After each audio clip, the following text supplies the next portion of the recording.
The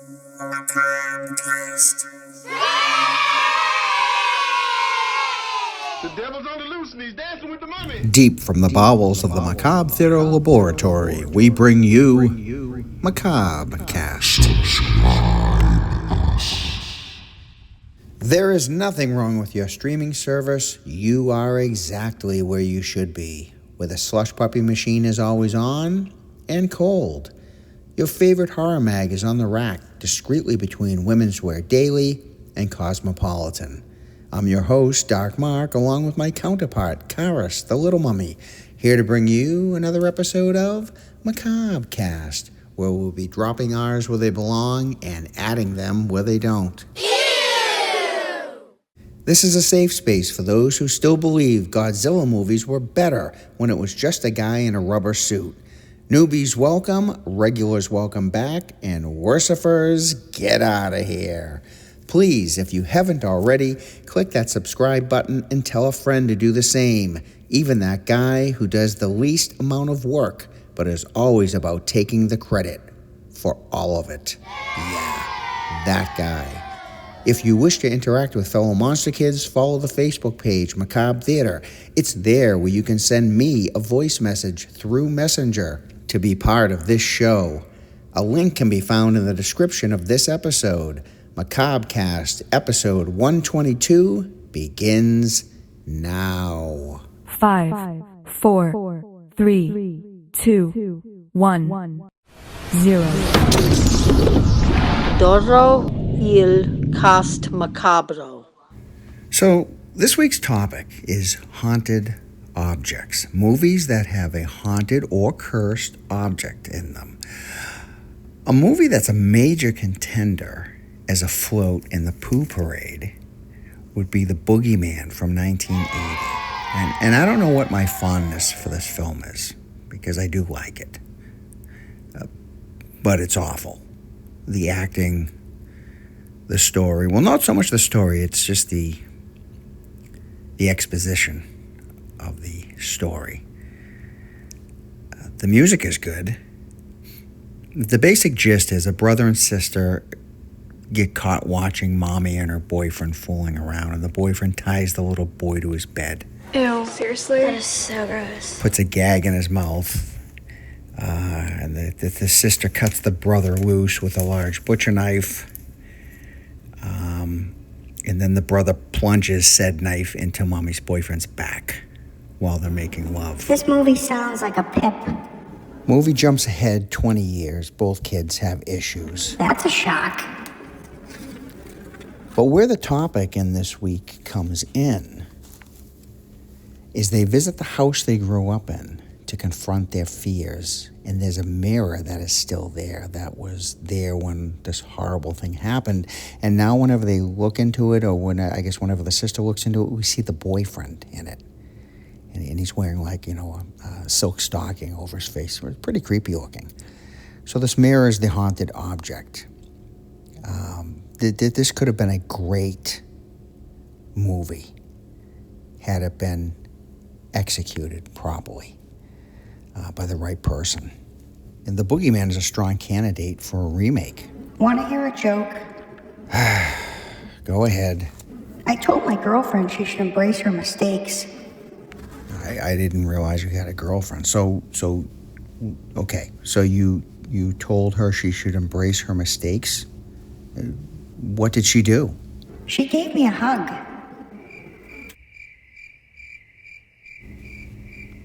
And on that note, it's time for horror news. Life's river showers, she said, but then only the strong shall spray. She said, but I'm feeling quite weak. She said. Ron Perlman and Ted Levine have been cast in Cape Fear, the TV series. This will be produced by Martin Scorsese and Steven Spielberg. This will be releasing on Apple TV, and there is no release date at the time of this recording. Eli Roth is teaming up with Snoop Dogg to make Don't Go in the House bit.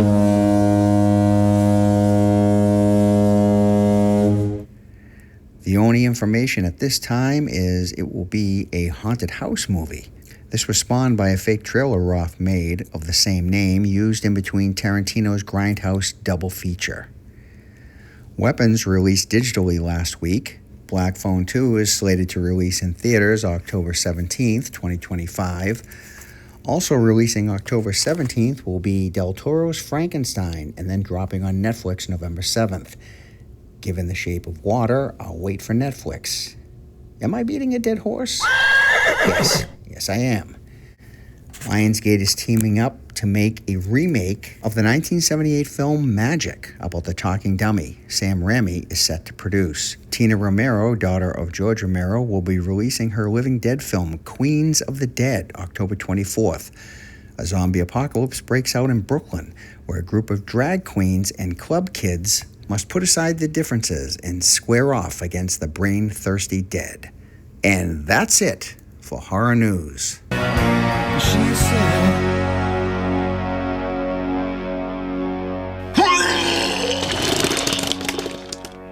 And Draven agrees. Draven the blood-vomiting bat. Children of the night, what music they make. Have you seen The Joker yet? No, I haven't seen The Joker yet. But this is getting ridiculous. Would you just watch the movie? And Chicago Tina is going to be very mad. So please, just get it done. Tina from Chicago happens to be in Chicago right now, so I'm really not worried about it. Oh no, I think she's back from Chicago. Yeah, I think she's back. No, I think she's in Chicago.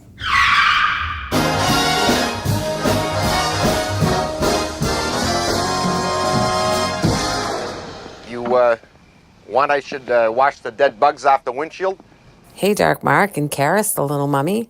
I'm back from Chicago.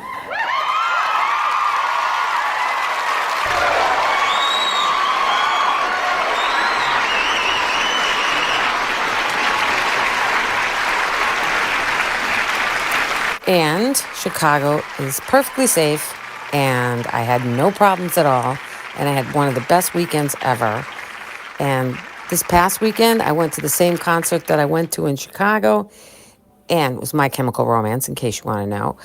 And I actually felt safer in Chicago walking the streets than I did in the Fenway area. So that's all I got to say about that.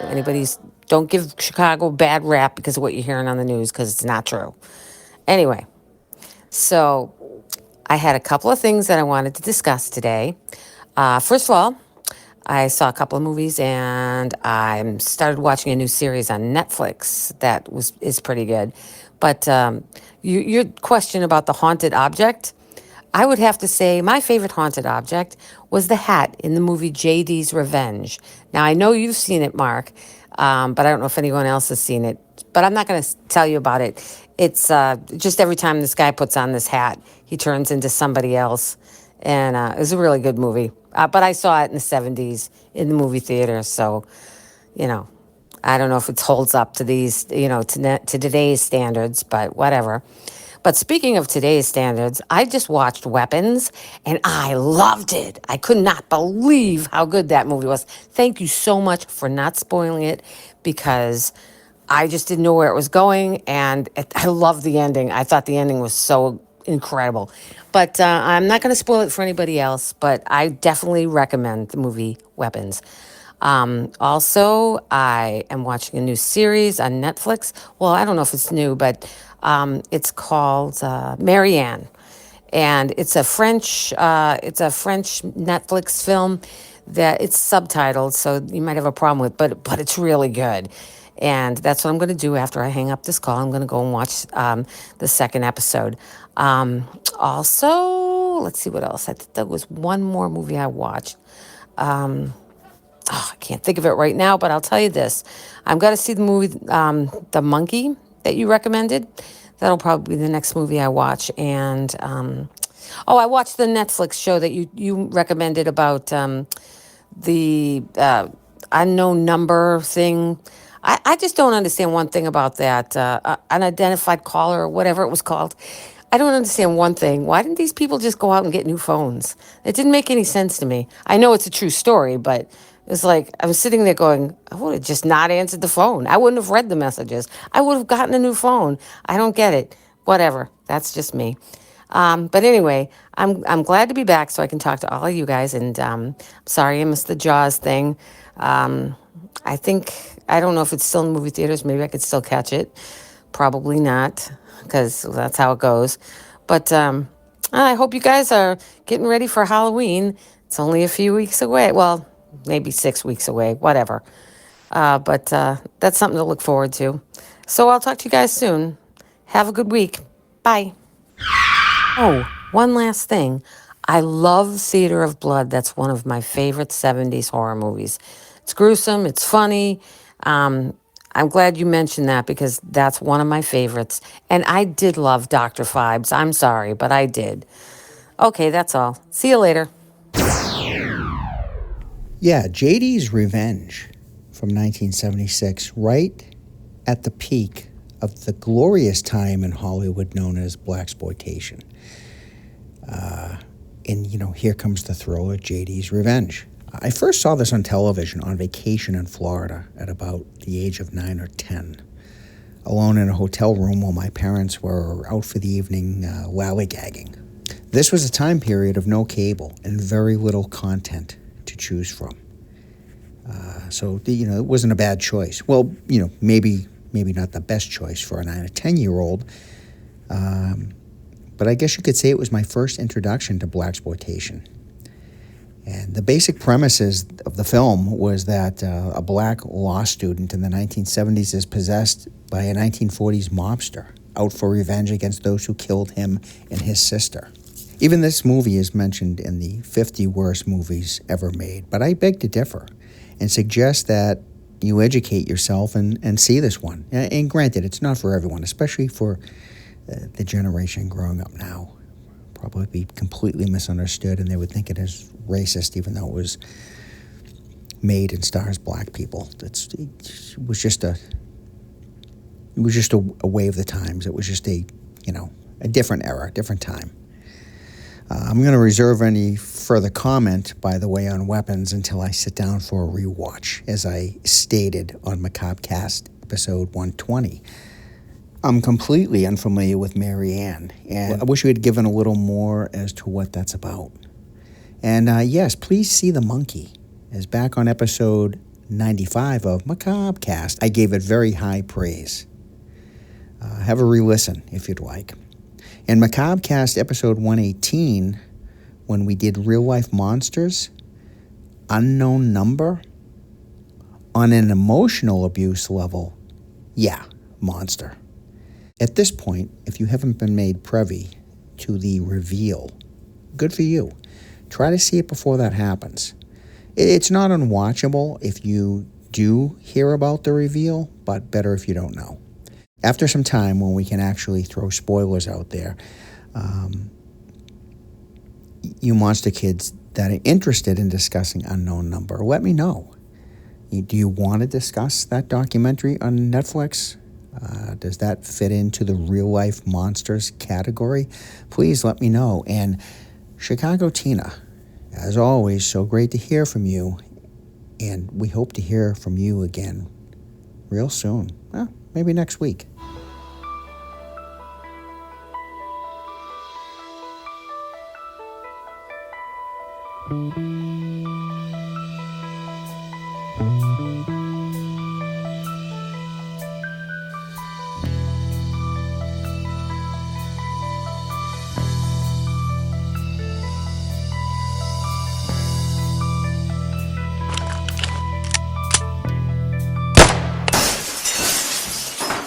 What's your name? Cheryl. What's yours? J.D. Walker.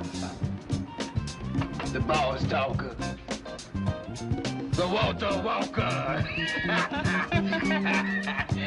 So getting back to our topic this week, haunted objects, haunted or cursed object. I'm going to go with Amityville, 1992, It's About Time.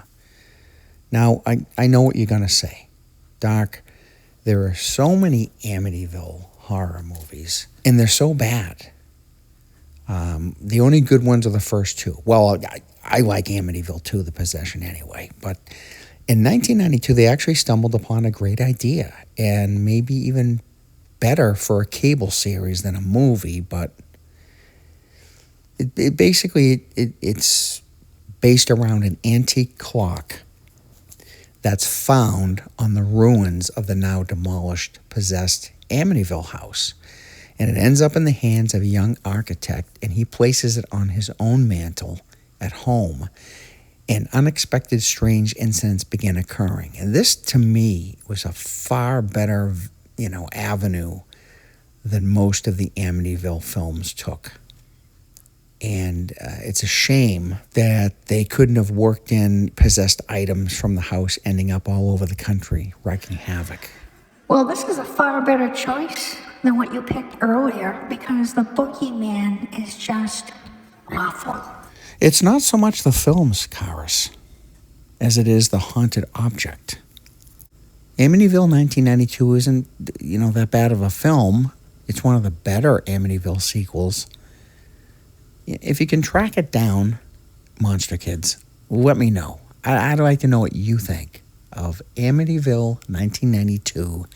It's about time. Of the bees and the cigarette trees, the soda water fountain, where the lemonade springs and the bluebird sings in that big rock candy mountain. For this week, I would choose Talk to Me, which had a haunted ceramic hand that let you see spirits, basically, and that was pretty crazy for me since I love to do paranormal stuff, and if I could do that, I totally would. I hear nothing but good stuff about Talk to Me. It's another one I have to check out. I got to get on that, check that movie out. But great hearing from you, Brandy Rock Candy, and we hope to hear from you again real soon. Cobwebbed Classics 6.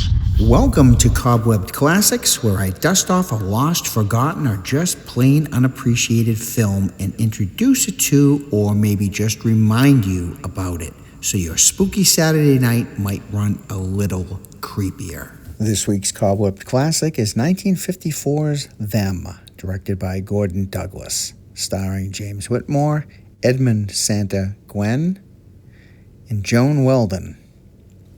I was never a fan of giant radioactive insect movies, but Them is the creme de la creme of big bug invasions. The plot is simple.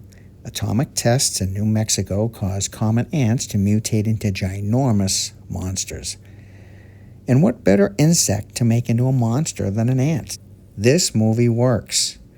After years of being stepped on and smooshed, it's a long in the coming revenge. The scares aren't even what you can see.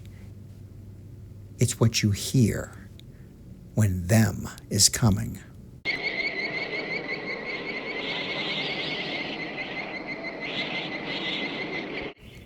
What puts this movie above most of its kind is its cautionary tale about scientific tampering.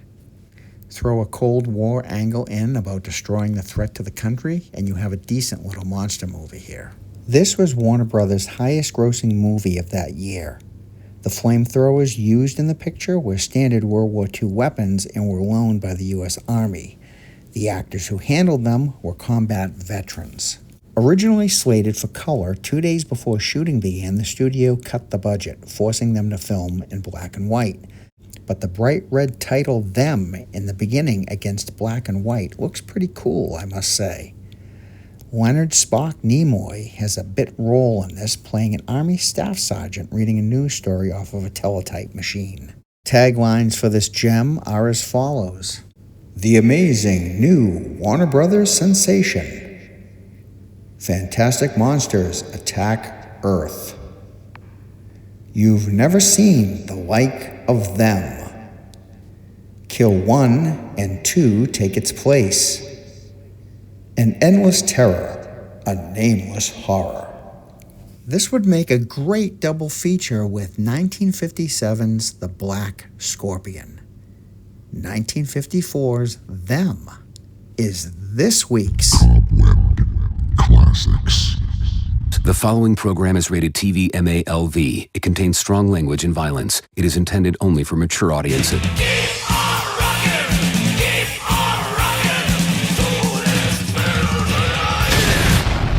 Good morning and hello, Doc, Mark, and everybody that's listening. Oh, and can't forget, Karis the Little Mummy.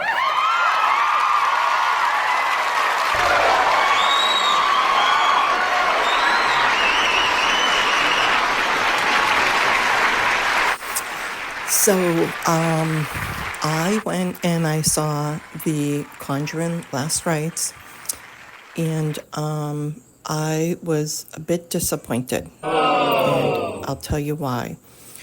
It had nothing to do with Patrick Wilson or Vera Farmiga's acting was on point as usual, but it was a 2 hour and 15-minute movie. And I'd say for probably the first hour and a half to hour and 45 minutes was a lot of back and forth between the Smurfs family and the Warrens.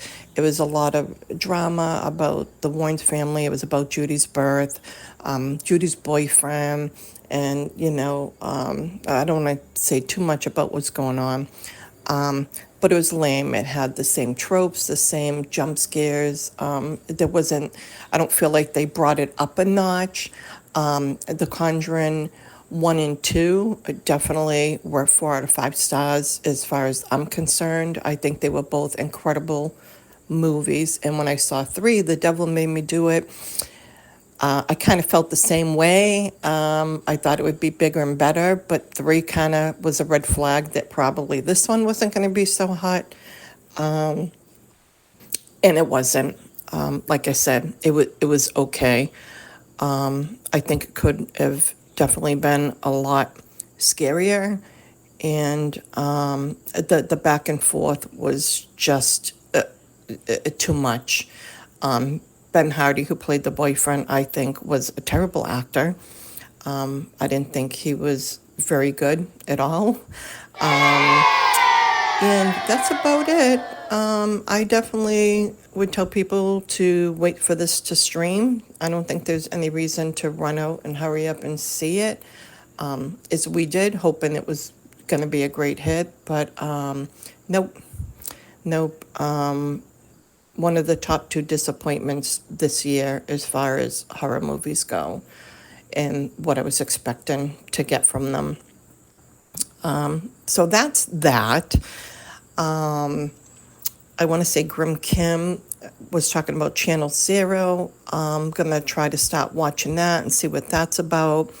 The Theater of Horror and the movie Inside Mark and your Cobwebbed Classics. I'm going to check them out because I love that segment because there's a lot of times, most of the times, movies that I've never seen or heard of. I think it was, I don't know if it's Horror Chat Matt or Scary Larry talking about Alien Earth. Oh my gosh. Let me just tell you, this is a wicked good series. The acting is really great. The aliens in it, the creatures in it are really, really good. And when we're talking, by the way, also the CGI and The Conjuring was awful too. Oh. But anyway, Alien Earth, oh yeah, big fan of that.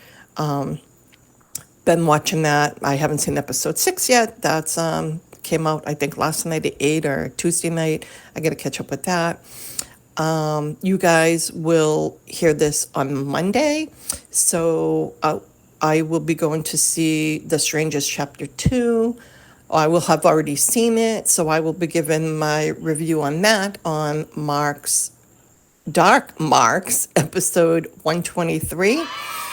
I'm really hoping that this is going to be great. I'm a big fan of The Strangers and movie, and I hope it's really, really, really good. As far as the topic for haunted objects, there are so many, Mark. There are so many. Just to name a couple, the cube in Hellraiser, the doll in Chucky. Let me see, the button in Drag Me to Hell that was cursed. And more recently, the movie Talk to Me, where the hand is cursed, and whoever puts their hand on it sees an evil spirit and says, "Talk to me," and they enter into their body, and which I thought was a great movie. I still think Talk to Me, and what's the other one with the tarot? I think was very creative. Tarot, I think it was called. Very creative. I thought they were great movies too. That's old news though, but I'm just saying. So that's about all. No reason to rush out to see The Conjuring. You can wait till it comes on streaming. And I'll give my review on episode 123 on what I thought about The Strangers, Chapter 2. Metal Melody, check him out.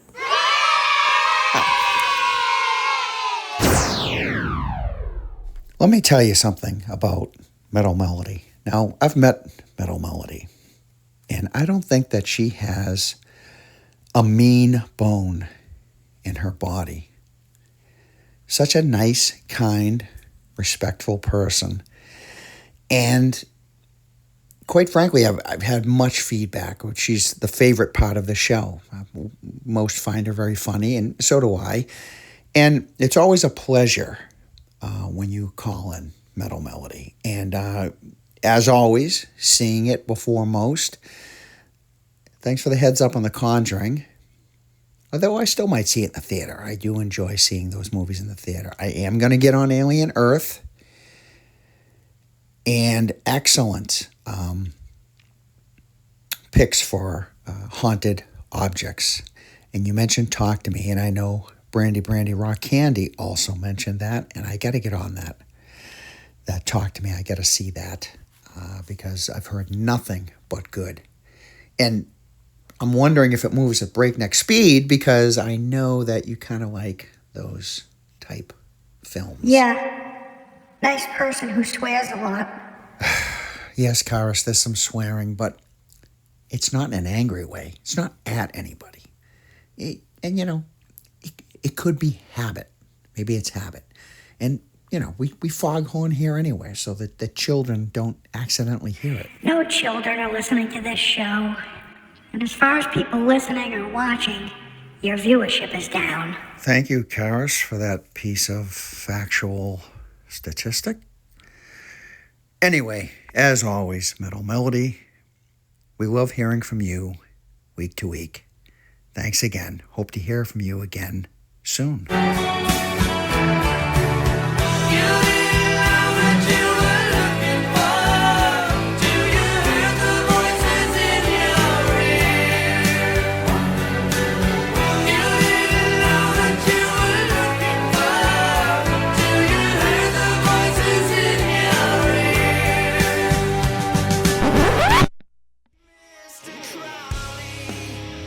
Very proud to say that the show at the District Center for the Arts in Taunton was a sold-out show.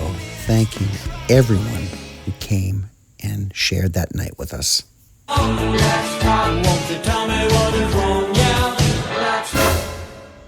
Hey, Doc Mark, Lo Karis, and all the Monster Kids hanging out at the theater this week. It's Horror Chat Matt back again. So, Doc, you wanted some examples of cursed or haunted items in a horror movie.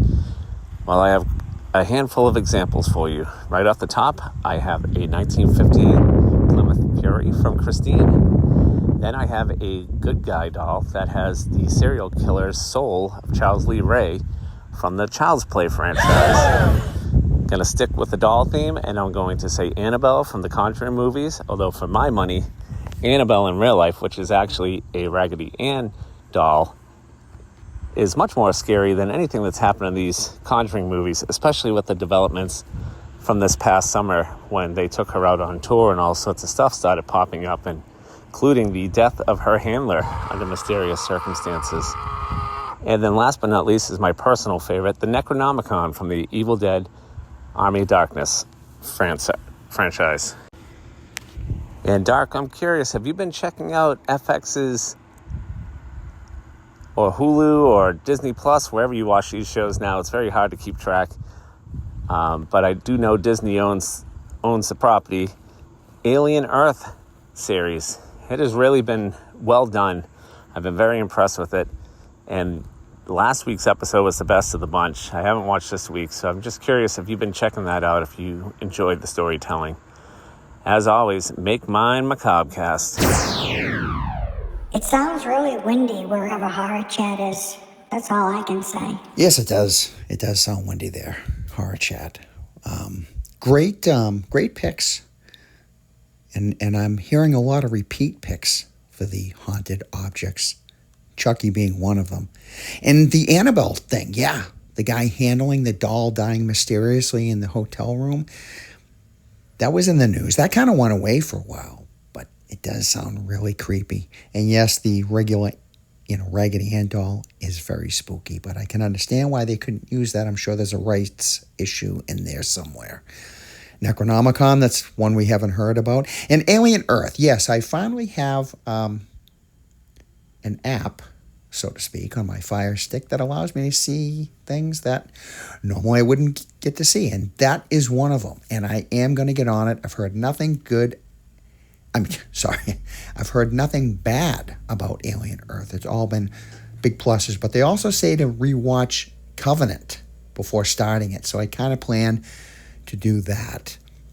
And we hope to hear from you again, Horror Chat Matt, next week. Deep, dive. Now, you monster kids know how much I love The Shining. And I really hate to nitpick. But this doesn't ruin my love for the film. It just makes me ask, was Lloyd, the bartender, really the best bartender from Portland, Oregon to Portland, Maine? In the scene where he mentions the drink that he's making for Jack Torrance, he clearly says, bourbon on the rocks. Hi, Lloyd. Been away, but now I'm back. Good evening, Mr. Torrance. It's good to see you. It's good to be back, Lloyd. What'll it be, sir? Hair of the dog that bit me. Bourbon on the rocks. That'll do it. Yes, bourbon is whiskey, but it depends on how that whiskey is made. Bourbon is made with corn-based mash aged in charred oak barrels and must be produced in the good old USA. Maker's Mark, Jim Beam, Wild Turkey. Lloyd grabs a bottle of Jack Daniels. Jack Daniels chooses to distance itself from bourbon and markets itself as a Tennessee whiskey to highlight its unique heritage. It goes through what's called the Lincoln County process, a distinctive step for Tennessee whiskey that involves filtering it through charcoal made from maple wood before being aged in barrels. So why in a multi-million-dollar film written and directed by none other than Stanley Kubrick do we have a bartender who has one of the simplest drinks to make, making it wrong? The cult of Kubrick would tell you it's on purpose because in their world he makes no mistakes. If Jack Daniels was a sponsor, I'm surprised they let it go. Look, none of this takes away from the fact that this film still remains in my top 5. I love The Shining. Even if Lloyd isn't the best bartender from Portland, Oregon to Portland, Maine. Deep, dive. Goditi questo episodio de Cast Macabro. Thank you, Maria Monstalia, for telling our Italian friends to enjoy this episode of Macabrecast.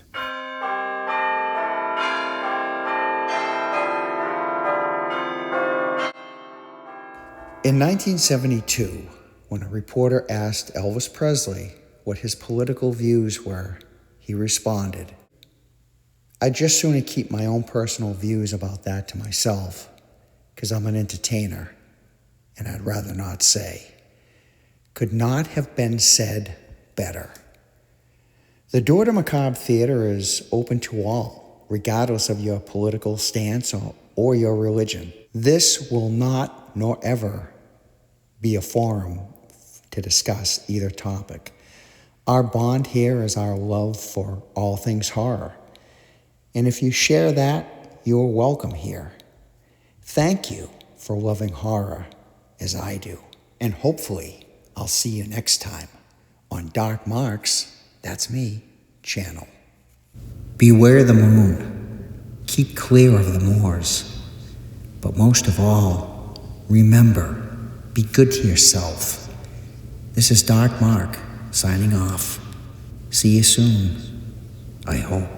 This is a Macabre Theater production. Subscribe us.